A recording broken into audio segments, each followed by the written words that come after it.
Back on the road today, and we're gonna go pick up a bike. It's of the green flavor and a little lower CC bike, but it's in pretty high demand.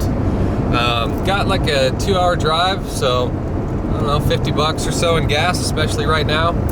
With the price of bikes, the Corona tax on everything, getting a bike under 2 grand is pretty hard. So this thing, decent shape. We should be able to pick it up for a decent price. And luckily I messaged this guy at like 6 in the morning, and he posted it in the middle of last night and said that I had dibs on it because I was the first one to get a hold of him, and he's got a million people waiting in line. So gotta hustle up there, and we'll pick it up and go from there. Here's the beast. Oh wait, Kawasaki KLX140. She's in good shape. Only 14 hours on this thing. We're up here chilling, Columbia Falls, Montana. It's a windy one out.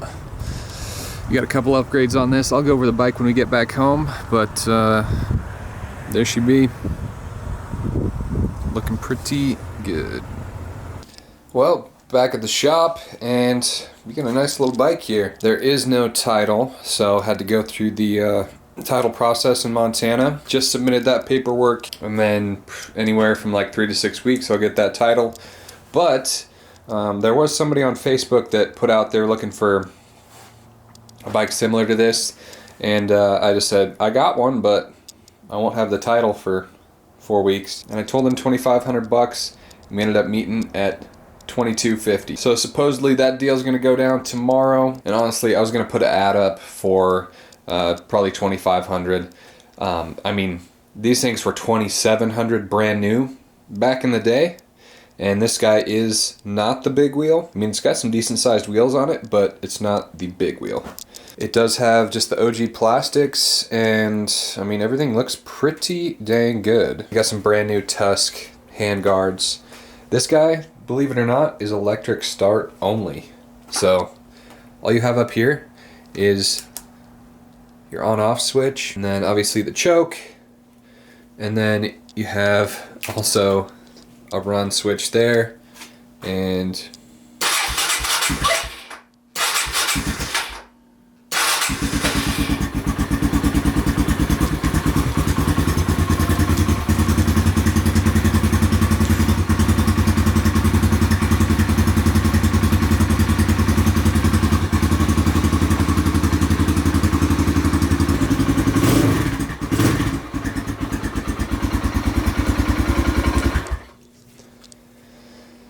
this thing is like one of the quietest bikes. I've never ridden a 140 or anything, but seems like a pretty decent mid-tier bike.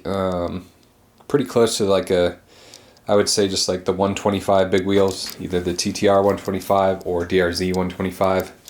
I think the only thing I'm gonna do, I'm gonna pop those numbers off there, the old 88. Clean it up a little bit. All I'm going to do is wipe down the plastics. Might adjust the chain just a little bit, and then probably change the oil. That's it. Pretty simple on this guy. But like I was saying, it's electric start only, so no kickstart anywhere to be found. And it's funny because the VIN plate on this actually is out of Canada. So that's kind of what happens sometimes when you buy these in northern Montana, is a lot of people like to snag some good deals over in Canada, bring them back home, and then sell them. That's actually how, way back in the day, bought a 2001 Kawasaki KLX300, and that's what I rode for a long time. But that was also a Canadian bike. It had a little odometer on there, and obviously kilometers, not miles. So the dude that had it actually tossed an hour meter on there, 14.4 hours. Probably could have posted this up in a bit for 2,500. I usually like to have the title in hand when I sell stuff, but this guy was like, no, that's fine, I can wait for the title. I'd do $22.50 tomorrow. So sometimes the cash right now is better than waiting and hoping to get the best deal. So sometimes I do that, sometimes I hold out for the high offers.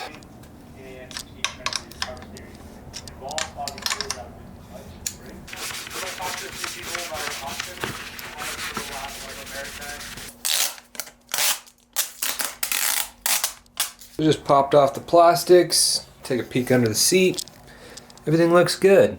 Air filter, pretty fresh. Clean these guys up a little bit, just some under the seat dirt, and we'll pop all this stuff back on. Be ready to go. There we are, all back together. Simple enough. I do love these flips better than completely disassembling a bike like that one. Ugh. And redoing everything.